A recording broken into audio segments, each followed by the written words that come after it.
Ohio State taking on Pitt on Black Friday. The Buckeyes and the Panthers meet for the second straight year. Ohio State got Pitt in the shot last year as well on Black Friday, and the Buckeyes could not get the job done. Ohio State suffers a loss in overtime where the game completely got away from them. So a chance to avenge that loss from last season. Pitt this year, 97th in Ken Palm, 101st in Bart Torvik. They sit at 4-3, but this has been a very disappointing start to the year for the Panthers. They lost to West Virginia. That was actually a blowout. They lost to UCF as well, who's not horrible this year, but it's UCF. It's not Kansas. Kansas, even not necessarily who we thought they might be this year. As of recording, they are playing some important game in the Players Era tournament. We'll see if they win or lose that game. Jury's still out on Kansas, but UCF is not Kansas. Breaking news, I know. And then they also lost to Quinnipiac. Me personally, I don't know what a Quinnipiac is. I don't. Sorry. Maybe you do. You can't go losing to something called Quinnipiac. You just can't. They're not as horrible as you'd think, by the way, but still not a good loss. You can't lose that one. No impressive wins. West Virginia, UCF, both top 100 teams overall, but you're sitting at 4-3. This is not where Pitt wanted to be. So that said, now you set the scene for a Black Friday game, and you get a big-time logo like Ohio State coming into town. Pitt's going to be up for this game. Offense for Pitt. They're supposed to be built by offense. That's kind of been their thing over the past couple seasons. 111.0 offensive rating. 44.1% from the field. 35.2% from the three-point line. That's solid. And that is at 72.1 points per game scored so far this year for Pitt. The first thing we look at instantly, we have a pace battle in this game. We've seen this happen a couple times so far this year for Ohio State, but in this game, it will be a battle of paces between Ohio State and Pitt. The Panthers are only 11th percentile in pace so far this season. Their pace is down from where they've been over the past couple years, and Ohio State is averaging about 6 possessions more per game so far this season. This is your first hinge point in the game. There's going to be a couple of these in the game between Ohio State and Pitt. I'll talk about them all, but the first one is pace. Who wins the battle for pace? Can Ohio State really push the tempo and make Pitt feel uncomfortable, or is Pitt going to really try to slow this game down and limit possessions for Ohio State? Another point offensively for Pitt. Not a lot going on defensively overall. Offensively, though, they can shoot it pretty well from deep. We'll talk about kind of Cameron Corrin, I think, is the first player you mentioned in terms of scoring, but DeMarco Minor is another player. Both of those guys shooting at 40% from deep. Minor is able to shoot at a little bit higher production level than Corrin so far this year. 3-point attempt rate for Pitt, it's higher than average. They're willing to get after it back there. The accuracy is dropping, though. If you look at their production over the past 3 games, they've hit about 10 per game in their last 3.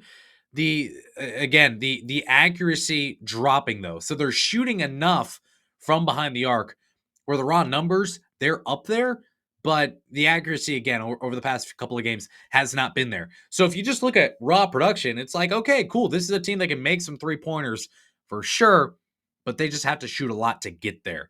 Another note offensively on Pitt, they create a fair amount of shots through offensive rebounding. They're 82nd percentile in offensive rebounding rate so far this year, averaging 12.4 offensive rebounds per game. Those are both really, really good numbers. You look at Corrin again here, he's absolutely spectacular.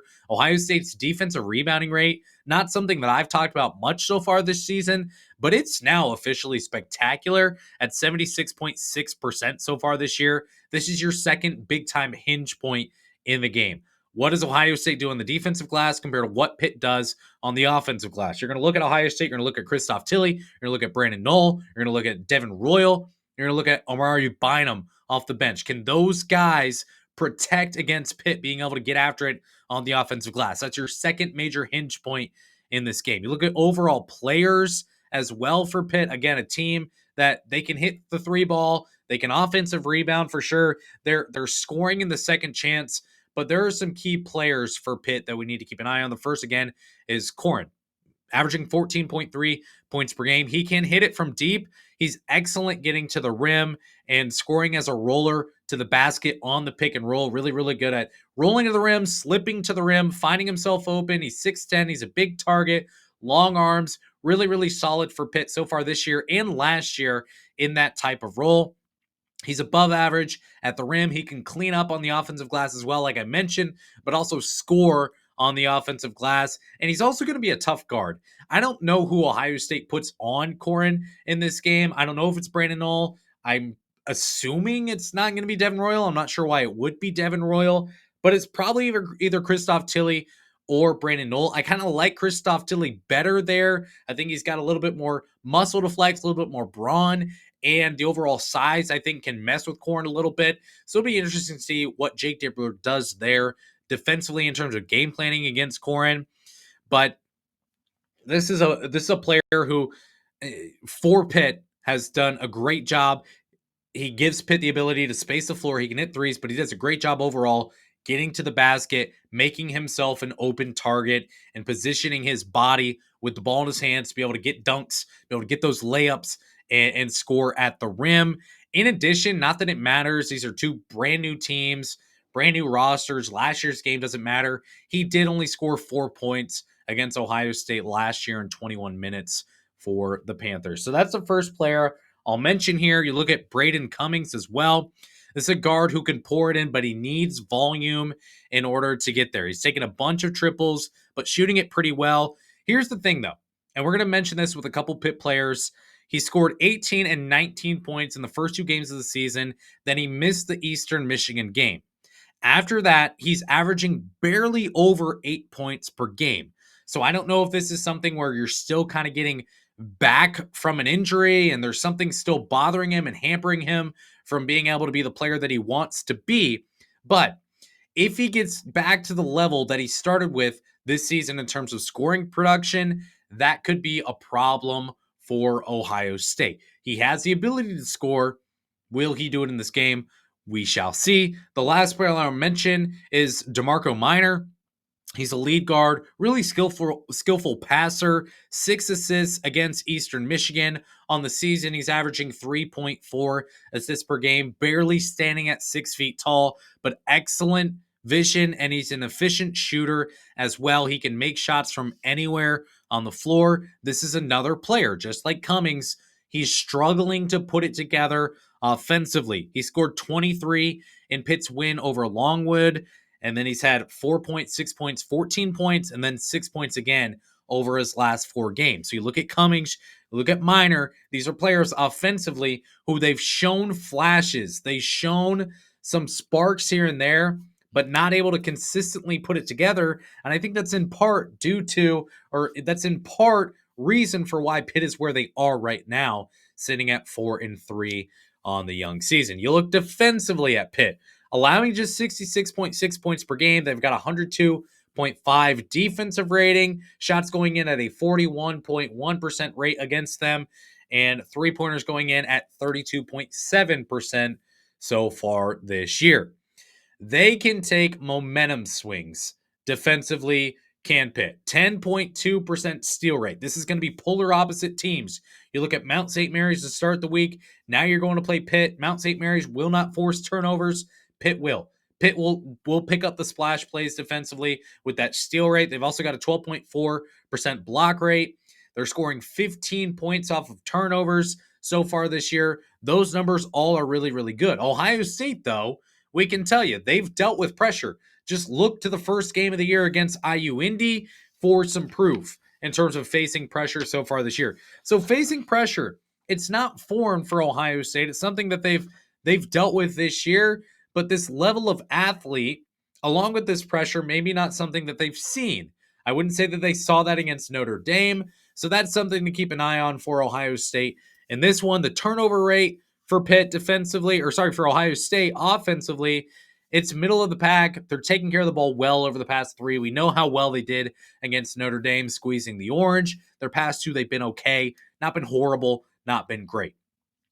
We do have another strength on strength matchup, though, in this game for Ohio State's offense against Pitt's defense. Pitt is only allowing 46% of shots inside the arc to go in this season. Ohio State absolutely elite here.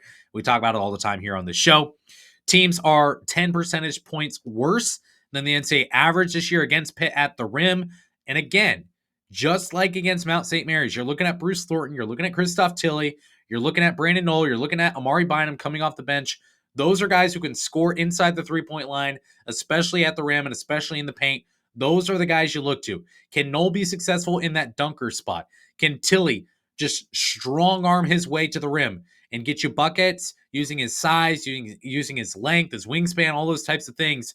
If so, then Ohio State's got a really, really good shot to win this game and take control early, especially if they can do that early. If not, we'll see. We've got some keys to the game in this one. The first one I would say is defensively for Ohio State. They can't allow any blowups from the Pitt offense. So Pitt right now, they've got 6 players scoring 9 points per game or better. Corin, he's going to score. He's probably going to get his in this game. But I've already spoken about the inconsistency behind him. If DeMarco Meyer, for example, scores 21, we have a problem. Ohio State can't allow a spike game from a player who is not Corin. That's going to be an issue because you're elevating Pitt's offensive production from scoring. What are they? Sorry, I'll have to grab my sheet again here. What are they scoring exactly? Not that it really matters, but scoring 72 points per game. If you're getting 5 or 6 more points out of a player who's not Corin in this game, then you're up to almost 80 points allowed in a game, you could say, theoretically. And if that's the case, that puts a lot more pressure on Ohio State's offense. So I don't want any spike games. I don't want any blow up games from anyone who's not Cameron Corin in this game. The second key to the game, you have to control the play style. And this is where I talk about all the hinge points in the game. This is the first time this year Ohio State has had an opponent where they have had several different stat profiles or several different play styles where Ohio State's strong or Ohio State is extreme and their opponent is also strong or also extreme. Pitt's going to want to slow you down in this game. Is Ohio State going to be able to win the pace battle, or are their possessions going to get limited? Is that going to limit them from being able to get out a bigger lead on Pitt? You look at the defensive glass. Buckeyes have got to win the battle there. They've been really, really good this year. Jake Diebler and his staff, they deserve a lot of credit for bringing in Christoph Tilley. Although he wasn't the most productive rebounder at Santa Clara, they still deserve a lot of credit for bringing him in. Brandon Knoll, the production that he's shown rebounding, Amari Bynum, Devin Royal, those are the types of guys who need to be really, really good on the defensive glass in this game. Because if Pitt is doing what they want to do, and that's creating new possessions and getting new shots from getting offensive rebounds, then Ohio State could have some troubles in this game. You also looking at scoring from up close for Ohio State. Can the Buckeyes continue to score from inside the arc? The three-point shooting, it's been hit or miss this year. In my opinion, it's not really been great, especially when you really dive into the numbers and you look at Ohio State's games other than the game against Purdue Fort Wayne. The three-point shooting has not been great this year. So you've got to be able to score inside the three-point line and hope that the three-point shots fall as well. But you got to keep pace with where you've been so far this season. And not a lot of that has been in the paint. Not a lot of that has been at the rim.